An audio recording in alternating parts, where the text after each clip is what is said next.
Welcome to Stua Raceway in Sweden. Today we brought a 1970 Challenger to drift.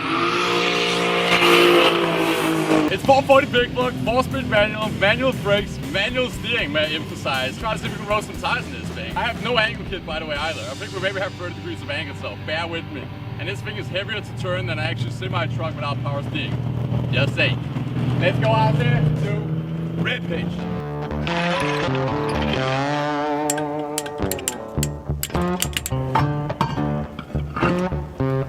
That's that custom wheel and tire spec look right there. So, first test out with the Cowboy Challenger. First thing I realized, steering angle. We have maybe 30 degrees to work with, which is nothing as you can see right here in the video. Next thing is correcting this thing once it's in the slide is close to impossible. Look at this clip. Goes into the slide, wants to correct, just locks up the brakes, trying to catch it.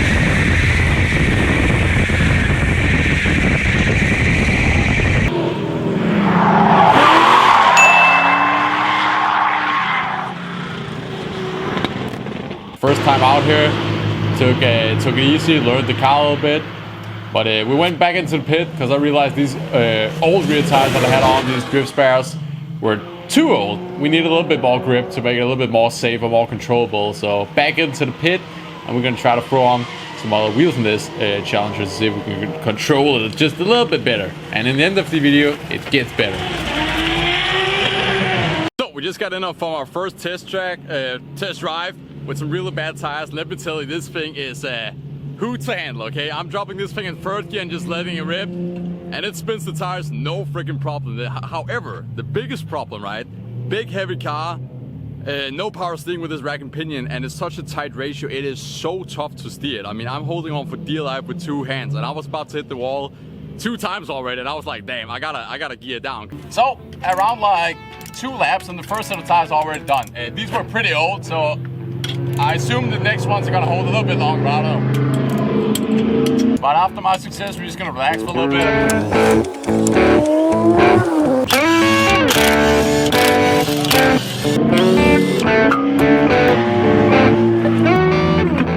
Of course, we gotta rock the ratty mopar wheels, you know, so it looks sleeper, factory.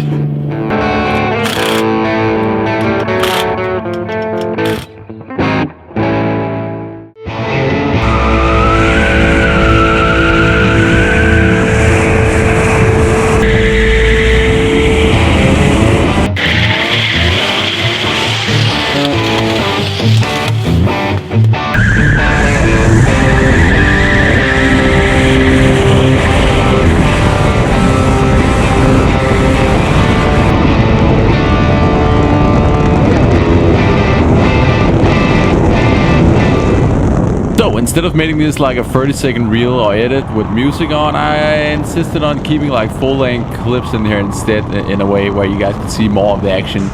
The first clip you guys are gonna see right here from underneath with the suspension. First of all, pretty cool angle I've never tried before. Second of all, this long clip you're gonna see right here is definitely the best run I had the entire day, but sadly we only got to record from, well, this angle. But maybe you can get an idea of the track's layout and the flow that I had through the entire course right here from this angle.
right here was definitely also one of my favorites throughout the day, because it was just such a cool thing coming from like a tight hairpin and then slowly opening the corner up and just laying it in full throttle third gear and then going.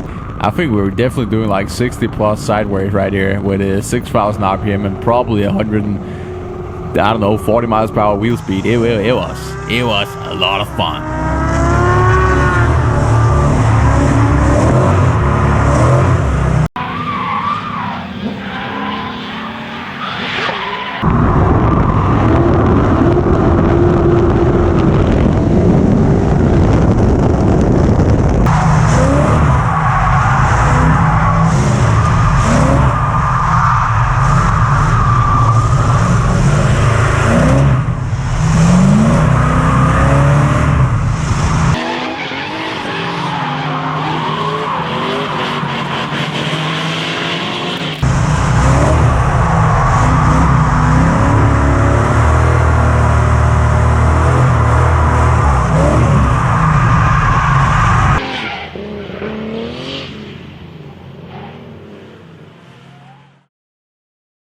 So we almost already killed the new set of tires, even though it didn't do as much drifting. Way better grip in these and it didn't deteriorate as quick. But I tried to do like a little bit of like hot laps or whatever. But let me tell you, without power steering, you gotta know the fact that this thing is tougher to steer without power steering in this rack and pinion than a factory car without power steering. Because I had this car with factory non-power steering, and I could kind of like race it and drive around. Well, this thing, I can barely hold on to the steering wheel, and when I have no bucket seats and nothing, I'm fighting for just like sitting in the seat as well. And you also gotta remember, I'm on tires that are at least 20 years old. They don't even have date coding on them. That's how old they are. And I'm still going fast in the corners, following somewhat Miata MX-5, you know.